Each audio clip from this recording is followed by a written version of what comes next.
Medical marijuana use is now legal in 33 states and the District of Columbia, and senior citizens are the country's fastest growing population of new users. One such person, a former police officer living in Arizona, never thought he'd ever give the drug a try, let alone help others learn how to use it. He'll tell you himself how that came about in this story from our colleagues at Arizona Public Media. You have to understand this medicine in order to fully make use of it. There are two critical principles. Number one is strain selection. You have to have the right strains. And number two is the dosage. So if you don't get these two right, you're either too stoned or you're not cutting the pain or whatever the symptoms are. So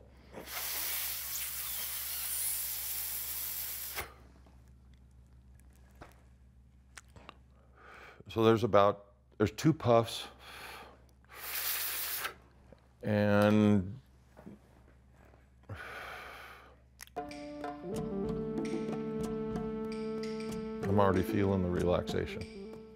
So within seconds. Born in Arizona, Safford, moved to Tucson when I was just a little guy. CDO High School, we moved up where I met Dorothy, going to school. I made All-City as a high school football player. Had a pro tryout of the Canadian Football League. Decided by about age 21, I was about as broken as you can imagine. I mean, physically, I was a wreck.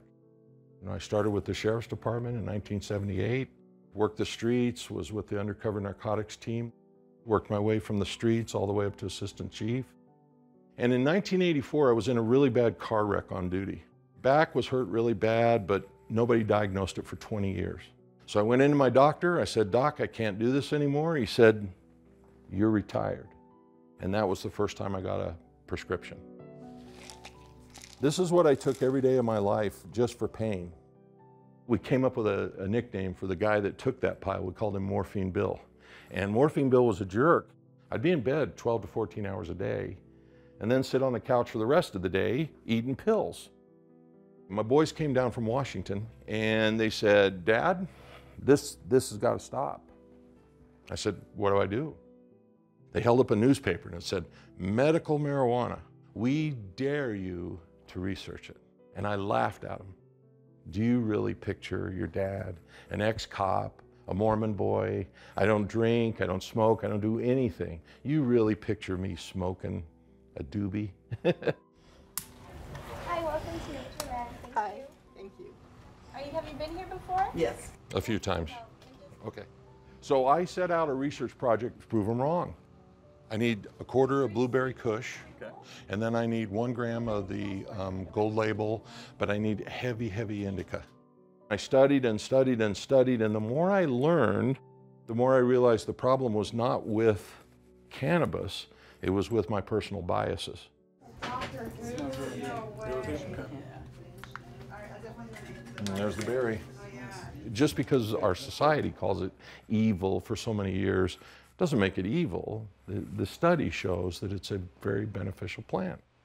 When they started talking to me about using marijuana, I said, absolutely not, absolutely not. I mean, why would I tell my children that that was wrong in the 70s, and now I'm going to say it's all right for me now? A lot of people have an idea that, you do medical marijuana, you walk around like Cheech and Chong. If you do recreational marijuana, you will.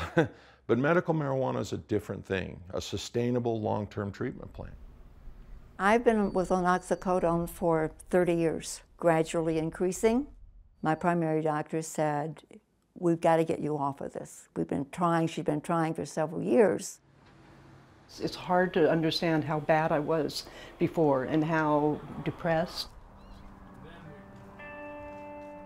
She was just balled up on the sofa, hopelessness, just pure hopelessness because of undaunting pain. I didn't know how to go about doing it, so I was really happy to find out there was such a thing as a coach. I think she would have quit all on her own. On the 6th day of April, I started my program with Bill and Dorothy. I had withdrawal like you wouldn't believe, I mean, really bad. And I got through it. It took me a year, but on March 31st of 2018, I took my last oxycodone. I couldn't have done it without the marijuana, And I still forget where I came from. I still have a lot of pain, but nothing like I used to have, nothing like I used to have. And my children and grandchildren are like, wow, Grandma, you look so different than you did last year. I've slept better than I have in my life. I just sleep like a baby when I use this. So let's just keep going the way we're doing. Life has really picked up. A lot more conversation between the two of us, where before when you're in pain, you're just in your world. And so I don't feel as isolated now. If people ask me today, what is the most rewarding thing I've ever done? It's not my police career. It's this. Besides our marriage and our 4 children, it's the most rewarding thing we've ever done. Nobody's ever shamed us, but sometimes you think, you know, maybe that person isn't as friendly as they were before, maybe. You know, people have their biases, and I can't do anything to control that. I got 28 grams of flour. I got 280 milliliters of coconut oil. Our bishop knows, our stake president knows, and they're very supportive because they see what good we're doing to educate people and help them to learn how to use this as a medicine. It is a medicine, and we respect it. In the world that we're talking right now, there is an obvious conflict between federal law and state law. I don't understand why it cannot be legalized and why you can't get some insurance relief. You know, if it's doing me more good than the oxycodone was doing, I just don't understand why the government feels so strongly about not making it legal.